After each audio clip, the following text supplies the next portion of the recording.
Sir आज आप सब लोग जो है चामराजा हल्के के उम्मीदवार कांग्रेस की जानिब से जनाब हरीश गौड़ा साहब के साथ बैठे हैं। खुसूसन चामराजा हल्के की आवाम से आपकी क्या अपील है और आप क्या कहना चाहते हैं?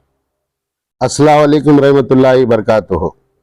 आप सब जानते हैं कि अब ये इमरजेंसी एक मीटिंग बुलाई गई है। अब शेड्यूल तो इतना बिजी है, अब 15 या 20 दिन 19 दिन के अंदर इलेक्शन करना है। उसके बावजूद भी वार्ड के अंदर फिरना, लोगों से मिलना थोड़ा लेट भी हो जाता है, जाने के लिए मिलने के लिए थोड़ा लेट हो जाता है। इसमें क्या होता है, इसमें नाइत्तेफाकी आती है कि लीडरों में कि हरीश गौड़ा साहब उनके घरों के पास नहीं गए, उनके ऑफिसों के पास नहीं गए, इसीलिए ये इमरजेंसी मीटिंग बुलाई गई है। हरीश गौड़ा साहब जो ये कॉन्स्टिट्यूंसी के अंदर जो खड़े हैं चामराजा के अंदर, यहां पर आकर मुस्लिम वोट एक 25,000 है, उसके बावजूद 2,15,000 वोट गैर खुम का हिंदू का भी वोट है इसके अंदर। उसके वास्ते क्या करना चाहिए, हम जो भी यहाँ पर जो वोटर्स है, जो लीडर्स है, यहाँ के जो मुसलमान लीडर्स, जो गैर खुम लीडर्स है, सब मिलकर हरीश गौड़ा साहब को वक्त भी देना चाहिए और जिताने की कोशिश भी करना चाहिए। हम आपस में अगर एक दूसरे की टांग खींचने के लिए मेरे पास हरीश गौड़ा साहब नहीं है, उसके पास नहीं है बोलेंगे तो ये सीट आगे चले जाएगी और जीतेंगे नहीं। हरीश गौड़ा साहब को जबरदस्ती यहां से एक सेक्युलर लीडर बोलकर जबरदस्ती यहां पर टिकट देकर कांग्रेस की भेजे हुए, कहां से, बैंगलोर से, क्योंकि यहां पर हरीश गौड़ा साहब जीतेंगे तो यहाँ की सेक्युलरिज्म भी बच के रहेगी, यहाँ की इंसानियत भी बच रहेगी। और दूसरी बात रही, ये हरीश गौड़ा साहब का भी वो इलेक्शन नहीं है, सिद्धरामैया साहब का भी इलेक्शन नहीं। इलेक्शन जो है ये 6.5 करोड़ आवाम का इलेक्शन है। अब हम मुल्क को बचाने के लिए इलेक्शन लड़ना है ये। अब हरीश गौड़ा साहब को जिताने के लिए, सिद्धरामैया साहब को जिताकर सीएम बनाने का इलेक्शन नहीं है। अब आपस में देख रहे हैं मुल्क के हालात बदलते जा रहे हैं, किसी को उसकी हालत देख के मारा जा रहा है, किसी उसका हुलिया देख के मारा जा रहा है। हम मुसलमान जो यहाँ के 25,000 जो वोटर्स है, इस बार हरीश गौड़ा साहब को देखने से ज्यादा इंसानियत को देखना है।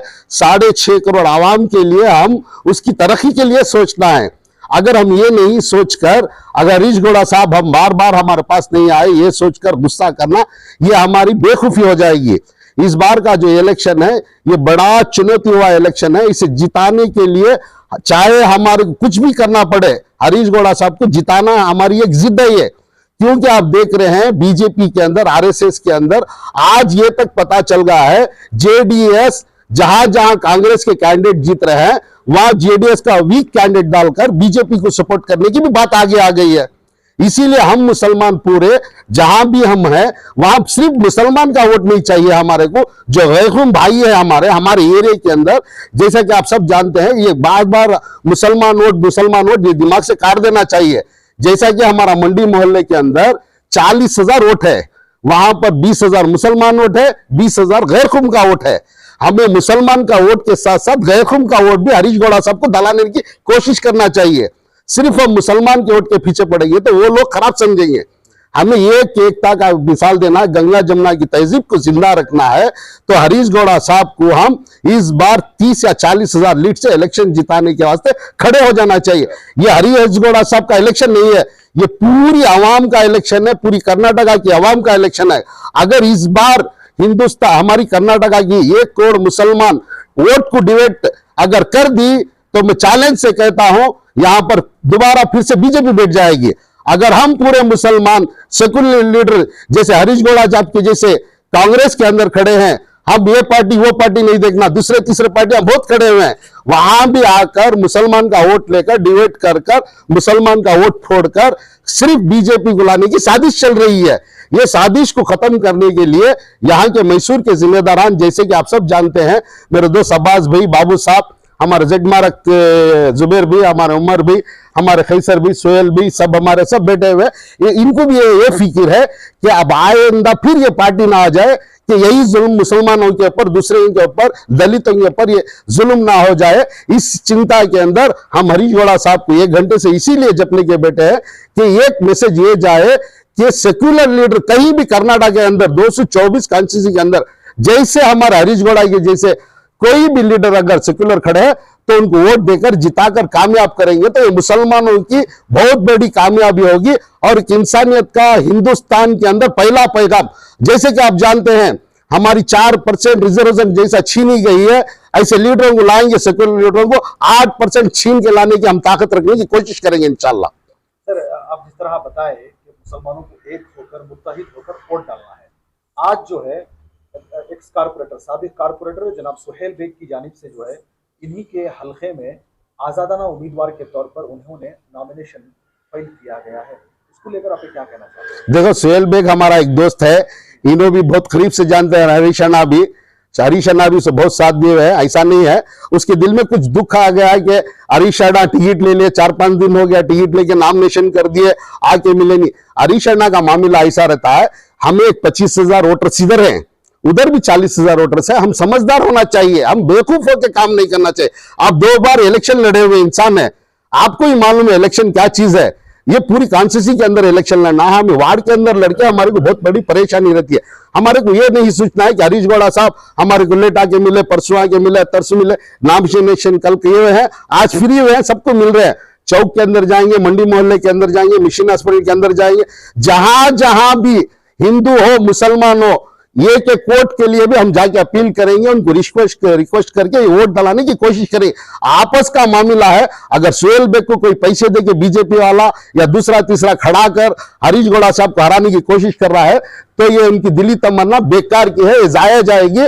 अल्हम्दुलिल्लाह हम सब मैसूर के जितने भी सेक्युलर लीडर्स यहां पर बैठे हुए हैं, चाहे मैं हो, मेरे दोस्त हो, ये हिंदू या मुसलमान सिख ईसाई, हरीश गौड़ा के साथ खड़े हुए हैं। इंशाअल्लाह आने वाले दिनों में 30 या 40,000 लीडिंग से जिताने की पूरी कोशिश करेंगे। सर, एक अहम सवाल यह भी है कि जब भी इंतखाबात आते हैं, मुसलमानों को कांग्रेस की तरफ राग़िब करने की कोशिश की जाती है, जबकि अब मुसलमानों को वोट बैंक के तौर पर इस्तेमाल करना एक बहुत बड़ा सवाल आता है। क्या आप नहीं समझते कि हमेशा ये होता है? कैसर साहब, आप तो न्यूज चलाने वाले लोग हैं, हिंदुस्तान की न्यूज आप भी देखते हैं, हम भी देखते हैं, हमारी उम्र 50 साल हो गए, आप भी देख रहे हैं। जैसे कि हुकूमतें बहुत से आई, बहुत से हुकूमतें गई, जैसे कांग्रेस की हुकूमत जब से थी हमारे पास, जब से हम सत्ता में बैठे थे सेंट्रल में, स्टेट के अंदर, हम काम कम किए होंगे लेकिन इंसानियत बचा के रखे हुए थे।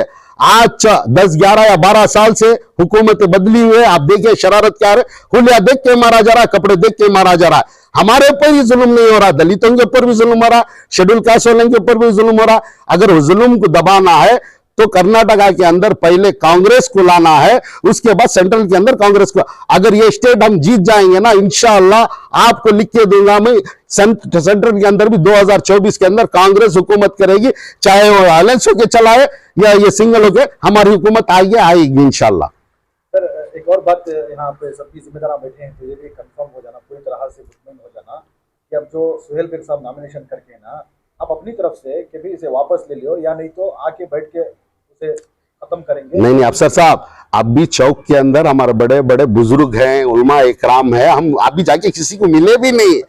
चौक एक ऐसी चीज है, मिशन हॉस्पिटल चौक और मंडी मोहल्ला, हमारा छोटा मार्केट, सब यहाँ पे बड़े बड़े नुमाइंदे हैं, बड़े बड़े उलमा इकराम है। हम तो उनकी एक छोटे से, हम अदना से एक छोटे छोटे लीडर है, वहां पर बड़े बड़े हैं। इंशाअल्लाह हम जाकर वहां के उलमा इकराम को, वहां के जिम्मेदारान को, चौक के अंदर हो, पानी टैंक के पास हो, मंडी मोहल्ले के पास हो, हमारे मिशन हॉस्पिटल के पास हो, बुड़बुलकिरी में, जहां जहां हमारा मुसलमान वोट हो, गैर खून वोट हो, वो पूरा वोट लेने की कोशिश। सिर्फ हम मुसलमान यहां पर बैठकर मुसलमान वोट नहीं डाल रहे हैं, हम हिंदू वोट पूरा भी लेने की कोशिश करेंगे। क्रिश्चियनों का वोट, जितना भी वोट, 40,000 वोट आता है हमारी सराउंडिंग के अंदर, वो पूरा वोट मुकम्मल तरीके से हम दलाएंगे। और कल चौक के अंदर जाएंगे, जहां जहां उनके घर हैं, जहां जहां उनके ऑफिस हैं जिम्मेदारों के, उनके घरों के पास ये जाएंगे, मैं भी जाऊंगा, यहाँ के जिम्मेदार भी। अगर वो गलत समझे हैं तो ये गलत फहमी दूर कर ले। हरीश गौड़ा साहब कल से फ्री हो जाएंगे इंशाल्लाह, उनके ऑफिस में, उनके घरों के पास जाकर उनको मिलकर बात करने की कोशिश करेंगे। बात करने के बाद उम्मीद है कि सर वो लोग सब आपके साथ जुड़ने की। ये बात आप दिमाग से कर दिए, वो हमारे साथ नहीं जुड़ेंगे, वो पहले से ही हमारे साथ जुड़े हुए हैं। सिर्फ क्या है, हरीश गौड़ा साहब ये लीडर है, एमएलए। मैं जितनी भी कोशिश कर लूं, मैं उनकी बात करने का तरीका चला गया, मेरा बात करने का तरीका ला। ये एमएलए कैंडिडेट, ये जाने से उनको एक दिल में खुशी आती है। मैं कितना भी उनको बोलूं वो अलग बात है, मेरे दोस्त लोग हैं, मेरे लिए हर चीज में आगे खड़े हो जाते हैं, वो अलग बात। लेकिन ये एमएलए कैंडिडेट हो ना, इनकी भी जिम्मेदारी होती है कि मोहल्ले की जिम्मेदारों को जाके मिले, वहां के जो जो वहां के आलिम है, बड़े बड़े लीडर्स हैं, उनको जाकर मिलकर उनसे दुआ सलाम कर कर। वहां सिर्फ मुसलमान वोट नहीं, वहां ऐसा एक वोट बैंक है हमारे मंडी एरिया के अंदर, गैर खूब वोट बैंक, उनको आप पहचान भी नहीं सकते कि वो हिंदू है या मुसलमान है, वो भी हमारे साथ जुड़े हैं, वहां से उनका भी 10-15 हजार वोट निकलता है। हम मुसलमान वोट के साथ गैर कौम का वोट भी दलाकर इनको कामयाब करेंगे तो सेक्युलरिज्म बचेगी। ऐसे लीडर वापस हमारे वास्ते खड़ने के वास्ते, मुसलमानों के वास्ते, दलितों के लिए आएंगे। हम वहां पर आपस में लड़ते लड़ते लड़ते सेक्युलरिज्म को खत्म कर देंगे तो हमारे वास्ते खड़ने के वास्ते कोई नहीं आएगा। ऐसे ऐसे ही पूरा मुल्क खत्म होते होते चले जाएगा, मुसलमान भी पीछे पीछे होते चला जाएगा। सर, हल्का नरसिम्हा राजा से आप कारपोरेटर हैं, हल्का चामराजा से आपकी कौन कौन उम्मीद है कि आप इनका साथ देंगे? पूरा चामराजा अल्हम्दुलिल्लाह हरीशगौड़ा साहब के साथ खड़ा होगा और जिताएगा। मैं यहाँ का नुमाइंदा हूं, मैं पैदा हुआ सब मंडी मोहल्ले के अंदर, बड़ा हुआ सब यहाँ में। अब क्या होता है, जरे लीडर्स क्या होते हैं, हमारे से बड़े हो गए, जरे लीडर्स जरे हमारे से और अच्छे हो गए, अब नहीं बुलाया तो उन्हें क्या समझते हैं, खराब समझते हैं। वो हरीशगौड़ा साहब की जिम्मेदारी है, हरीशगौड़ा साहब के हम साथ जाएंगे, मैं है मेरे जिम्मेदार सब मिलकर जाकर उनके घरों के ऑफिसों के साथ बैठकर चाय, अब तो रमजान कल खत्म हो जाएगा, परसों से रमजान खत्म हो जाने के साथ जाकर चाय वाय पी के, खाना वाना खा के, दुआ करके हरीशगौड़ा साहब को इस बार ताश पिनाकर असेंबली में बेचकर इंशाल्लाह इसी बार हम इनको मिनिस्टर बनाने की कोशिश, इंशाल्लाह पूरी आवाम की दुआ इनके साथ रहेगी तो मिनिस्टर भी होंगे इंशाल्लाह। आखिर तक आप इसी इतिहास का सामना करेंगे? ये नहीं, मरते दम तक हरीशगौड़ा जैसे सेक्युलर लीडर, हमारा ये भी कारपोरेटर है, हमारा गोपेना भी कारपोरेटर है, ये भी रनिंग कारपोरेटर है। हम कारपोरेशन के अंदर सब कैसे हैं इनको पता है। हमारी सेक्युलरिज्म बचना है, हमारी इंसानियत बचना है, तो ऐसे लीडरों को लेके आकर ही हम हिंदुस्तान में, कर्नाटका में लीडर बनाएंगे तो ये सेक्युलरिज्म बच के रहेगी, इंसानियत बच के रहेगी। वरना इंसानियत भी नहीं रहेगी, कोई पार्टी भी नहीं रहेगी, उसके बाद सबके हाथों में तलवार और ये गमछे ही रहेंगे, कोई इंसानियत नहीं रहेगी। इसे खत्म करना है, तलवारों को, गमछों को, तो हम इंसानियत लाना है, लीडर्स बनाना है, इनको असेंबली को भेजकर जो सेक्युलर है उनको रखना है, क्रिमिनल जो है उनको काट के भिरकाने का काम करना है। देखिए, जैसे कि आप जानते हैं यहाँ पर जो मेरे भाई बेटे हैं, जो वाजिद और जमीर और से उसके भाई, उसके भतीजे सब बेटे हैं, सलीम गिलीम सब है। ऐसे हमारे मंडी एरिया के अंदर 15 से 20 टीम है इधर मंडी एरिया के अंदर। ये हार्ड वर्क करना है, ये बिना कोई शर्त के, कोई उनके फायदे के काम कर कर जिताने वाले लोग हैं। ये ऐसा नहीं कि पैसे के लिए बात कर कर इलेक्शन लड़ने के लिए नहीं आए। ये सिर्फ ऐसे लोग हैं, मोहब्बत, आप दो बातें इनको मोहब्बत के करिए तो जिंदगी भर आपका साथ देने के लिए ये तैयार हो जाते हैं। इसीलिए ऐसे हमारे मंडी मोहल्ले के अंदर, चौक के अंदर 20 से 25 टीम है। कल हमारे हरीशगौड़ा साहब वहां पर जाएंगे, उनके घरों के पास जाएंगे, ऑफिसों पर जाकर उनको बात कर कर, कोशिश कर कर, उनको काम पर लगाकर इलेक्शन की कैंपेन के लिए कल उन्होंने उनके वास्ते अपील करेंगे इंशाल्लाह। ನಮಸ್ತೆ ಅಣ್ಣ, ಏನ್ ಮೆಸೇಜ್ ಇದೆ ನಿಮ್ಗೆ? ನಮಸ್ತೆ. ಇವತ್ತು ರಂಜಾನ್ ಹಬ್ಬ ಇನ್ನು 2 ದಿವಸ ಐತೆ. ಎಲ್ಲ ರಂಜಾನ್ ಹಬ್ಬದಲ್ಲಿ ಎಲ್ಲ ಬ್ಯುಸಿ ಇದ್ದಾರೆ ನಮ್ಮ ಮುಸಲ್ಮಾನ್ ಬಾಂಧವರು. ಇವತ್ತು ನಾನು ಮಂಡಿ ಮೌಲಲ್ಲಿ ಬಂದು ನಾನು ಕೂತಿದ್ದೀನಿ. ನಾನು ಕಾಂಗ್ರೆಸ್ ಪಕ್ಷದ ಅಭ್ಯರ್ಥಿಯಾಗಿ ಆಯ್ಕೆ ಮಾಡಿ ನನ್ನನ್ನು ಹೆಚ್ಚು ಕಡಿಮೆ ಒಂದು 6 ದಿನ ಆಗಿದೆ. ನಾನು ಅಭ್ಯರ್ಥಿಯಾಗಿ ಆಯ್ಕೆ ಆದ್ಮೇಲೆ ನಿನ್ನೆ ನಾನು ನಾಮಿನೇಷನ್ ಫೈಲ್ ಮಾಡಿದೆ. ನಮ್ದು ಕೊನೆಯಲ್ಲಿ ಸೀಟ್ ಅನೌನ್ಸ್ ಆಯ್ತು. ನಮ್ಮಲ್ಲಿ ಪೈಪೋಟಿ ಇತ್ತು, 2 ಅಪ್ಲಿಕೆಂಟ್ಗಳಿದ್ವಿ ನಾವು. ಲಾಸ್ಟ್ ಇನ್ನು 5 ದಿವಸ ಐತೆ ನಾಮಿನೇಷನ್ಗೆ ಅಂತ ಅನ್ನೋ ಟೈಮಲ್ಲಿ ನನ್ನನ್ನು ಅನೌನ್ಸ್ ಮಾಡಿದ್ರು. ಅದಾದ್ಮೇಲೆ ನಿನ್ನೆ ನಾನು ನಾಮಿನೇಷನ್ ಮಾಡಿದ್ದೀನಿ. ನಮ್ಮ ಕಾಂಗ್ರೆಸ್ ಪಕ್ಷದ ಸ್ನೇಹಿತರುಗಳು ಸುಮಾರು ಜನ ನಮ್ಮನ್ನ ನಾಮಿನೇಷನ್ ಕರೆದಿಲ್ಲ, ನನ್ನ ಹತ್ರ ಬಂದು ಮಾತಾಡಿಲ್ಲ ಅಂತ ಅನ್ನೋ ಮನಸ್ಸಿನಲ್ಲಿ ಬೇಸರ ಮಾಡ್ಕೊಂಡು ಸುಮಾರು ಜನ ಬೇಸರ ವ್ಯಕ್ತಪಡಿಸ್ತಾ ಇದ್ದಾರೆ. ಅದರಲ್ಲಿ ಮೊದಲಿಗೆ ನಮ್ಮ ಉಮರ್ದ ಅವರು ನನಗೆ ಅಣ್ಣ ಇದ್ದಂಗೆ, ನನಗೆ ಮಂಡಿ ಮೌಲಲ್ಲಿ ಅವ್ರನ್ನು ಬೇಸರ ಮಾಡ್ಕೊಂಡಿದ್ರು. ಅವ್ರನ್ನ ನಾನು ಇವತ್ತು ಬಂದು ಮಾತಾಡಿಸ್ತಾ ಇದ್ದೀನಿ. ಇಲ್ಲಿ ನಮ್ಮ ಕಾರ್ಪೊರೇಟ್ರು ಬಶೀರ್ದಾ ಇದ್ದಾರೆ, ಬಾಬುದಾ ಇದ್ದಾರೆ, ನಮ್ಮ ಇನ್ನೊಬ್ರು ಕಾರ್ಪೊರೇಟ್ರು ಗೋಪಿ ಅವರು ಇದ್ದಾರೆ, ಅಬ್ಬಾಸ್ ಬೈ ಇದ್ದಾರೆ, ಜಬೀರ್ ಬೈ ಅವರಿದ್ದಾರೆ, ಜುಬೇರ್ ಬೈ ಅವರಿದ್ದಾರೆ, ಎಲ್ಲ ನಮ್ಮ ಸ್ನೇಹಿತರುಗಳು ಸುಮಾರು ಜನ ಇಲ್ಲಿದ್ದಾರೆ. ವಾಜಿದ್ ಅವರಿದ್ದಾರೆ, ಸಲೀಂ ಅವರಿದ್ದಾರೆ, ಅನೀಸ್ ಅವರಿದ್ದಾರೆ. ಇವರೆಲ್ಲ ಸ್ನೇಹಿತರುಗಳನ್ನು ನಾನು ನಾಮಿನೇಷನ್ ಅಲ್ಲಿ ಇವ್ರನ್ನ ಯಾರನ್ನು ನಾನು ಕರೆದಿರ್ಲಿಲ್ಲ ಅನ್ನೋದಕ್ಕೆ ನನಗೆ ಸಮಯ ಸಾಲಿರ್ಲಿಲ್ಲ, ಸಮಯ ಭಾರಿ ಕಡಿಮೆ ಇತ್ತು. ಹಾಗಾಗಿ ನಮ್ಮ ಸ್ನೇಹಿತ ಸೋಯಲ್ ಬೇಗ್ ಅಂತ ಒಬ್ರು ನಮ್ಮ ಮಾಜಿ ನಗರ ಪಾಲಿಕೆ ಸದಸ್ಯರು, ಅವರನ್ನು ಸಹ ನಾನು ಕರೆದಿರ್ಲಿಲ್ಲ. ಅವರು ಇವತ್ತು ಪಕ್ಷೇತರ ಅಭ್ಯರ್ಥಿಯಾಗಿ ನಾಮಿನೇಷನ್ ಸಲ್ಲಿಸಿದ್ದಾರೆ. ಅವರು ನಾನು ಹೇಳೋದಿಷ್ಟೇ, ನನ್ನನ್ನು ಕರೆದಿಲ್ಲ ಅಂತ ಅನ್ನೋದು ಒಂದೇ ಒಂದು ಉದ್ದೇಶದಿಂದ ಅವ್ರು ಹೋಗಿ ನಾಮಪತ್ರವನ್ನು ಸಲ್ಲಿಸವ್ರೆ. ನನಗೆ ಸಮಯದ ಅಭಾವದಿಂದ ನಾನು ಯಾರನ್ನೂ ಸರಿಯಾಗಿ ಮೀಟ್ ಮಾಡೋಕ್ಕಾಗಿರ್ಲಿಲ್ಲ. 20 ವಾರ್ಡ್ ಬರ್ತದೆ ನನ್ನ ಕಾನ್ಸ್ಟಿಟ್ಯೂನ್ಸಿ ಒಳಗಡೆ, 2,45,000 ಮತಬಾಂಧವರಿದ್ದಾರೆ. ನಾನು ಆದಷ್ಟು ಎಲ್ಲಾರನ್ನೂ ಪ್ರಯತ್ನ ಮಾಡಿದೆ. ಜೊತೆಗೆ ರಂಜಾನ್ ಹಬ್ಬ ರಂಜಾನ್ ಹಬ್ಬ ಇತ್ತು. ಆ ಸಮಯದಲ್ಲಿ ನಾನು ಮುಸಲ್ಮಾನ್ ಬಂದವ್ರನ್ನ ನಾಮಿನೇಷನ್ಗೆ ಕರೆಯೋದಾಗ್ಲಿ, ಮತ್ತೆ ಅವರು ಉಪವಾಸ ಇರ್ತಾರೆ, ಮತ್ತೆ ನನ್ನ ನಾಮಿನೇಷನ್ ಹಿಂದಿನ ದಿವಸ ಅವ್ರಿಗೆ 6ನೇ ಜಾಗರಣೆ ಇತ್ತು. ರಂಜಾನ್ 6ನೇ ಜಾಗರಣೆ, ಅದು ಪವಿತ್ರವಾದ ಜಾಗರಣೆ. 5ನೇ ಜಾಗರಣೆ, ಸಾರಿ, ಪವಿತ್ರವಾದ ಜಾಗರಣೆ ಅದು. ಎಲ್ಲಾರನ್ನು ಅವತ್ತು ಜಾಗರಣೆನೂ ಇರ್ತಾ ಇದ್ರು. ನಾನು ಅವ್ರಿಗೆ ಯಾರಿಗೂ ಡಿಸ್ಟರ್ಬ್ ಮಾಡೋದು ಬೇಡ ಅಂತ ಅಂದ್ಬಿಟ್ಟು ನಾನು ಸಾಮಾನ್ಯವಾಗಿ ಯಾರಿಗೆ ಮುಸಲ್ಮಾನ್ ಸ್ನೇಹಿತರುಗಳಿಗೆ ಮತ್ತೆ ಮುಸಲ್ಮಾನ್ ನಾಯಕರುಗಳಿಗೆ ನಾನು ಕರೆಯಕ್ ಹೋಗಿರ್ಲಿಲ್ಲ. ನನ್ನ ಮನಸ್ಥಿತಿಲಿ ಅವ್ರನ್ನೆಲ್ಲರನ್ನು ಬಿಟ್ಬಿಟ್ಟು ಮಾಡ್ಬೇಕು ಅಂತ ಅನ್ನೋ ಮನಸ್ಥಿತಿ ನನಗಿರ್ಲಿಲ್ಲ. ಸೋಯಲ್ ಬೇಗ್ ಅವರು ಅದನ್ನೇ ಅಪಾರ್ಥ ಮಾಡ್ಕೊಂಡು ಇವತ್ತು ನಾಮಿನೇಷನ್ ಮಾಡಿದ್ದಾರೆ. ಇನ್ನು ನಾಮಿನೇಷನ್ ವಾಪಸ್ ತಗೊಳ್ಳೋದಕ್ಕೆ ಇನ್ನೂ ಟೈಮ್ ಐತೆ. ನಾಳೆ ಅಥವಾ ನಾಳಿದ್ದು ಹೋಗಿ ನಾವೆಲ್ಲರನ್ನು ಕೂತಿ ಮಾತಾಡಿ ಅವ್ರ ಹತ್ರ.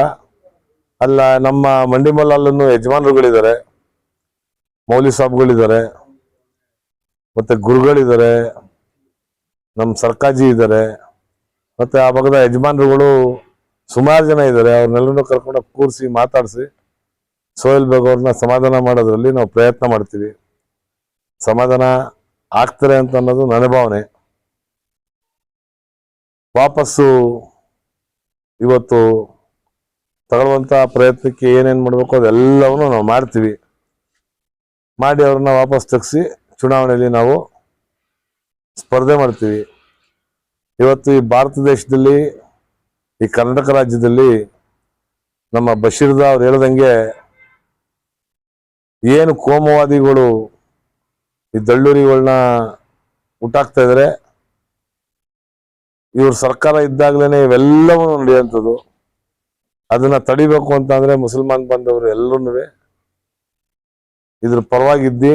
ಸೋಯಲ್ ಬೇಗ್ ಅವರು ನಮ್ಗೆ ತುಂಬಾ ಆತ್ಮೀಯ ಸ್ನೇಹಿತರು. ಅವ್ರಿಗೂ ಗೊತ್ತು ಈ ರಾಜ್ಯದಲ್ಲಿ ಏನೇನು ನಡೀತೈತೆ ಅಂತ. ಅದೆಲ್ಲವನ್ನು ಅರ್ಥ ಮಾಡ್ಕೊಂಡು ಅವರು ಚುನಾವಣೆಯಿಂದ ಹಿಂಸರಿತಾರೆ ಅಂತ ಅನ್ನೋದು ನನ್ನ ನಂಬಿಕೆ. ಇಷ್ಟನ್ನ ನಾನು ಹೇಳಬಲ್ಲೆ. ಮತ್ತೆ ಎಲ್ಲ ಮುಸಲ್ಮಾನ್ ಬಂದವರಿಗೆ ನಾಳೆ ಎಲ್ಲ ನಾಳಿದ್ದು ರಂಜಾನ್ ಹಬ್ಬ ಇದೆ. ಅವ್ರಿಗೆಲ್ರಿಗೂ ಈ ಪವಿತ್ರವಾದ ರಂಜಾನ್ ಹಬ್ಬದ ಶುಭಾಶಯಗಳನ್ನ ತಿಳಿಸ್ತಾ ಎಲ್ಲರಿಗೂ ಒಳ್ಳೇದಾಗ್ಲಿ ಅಂತ ಹೇಳ್ತೀನಿ ನಾನು. ಎಲ್ಲರಿಗೂ ನಮಸ್ಕಾರ.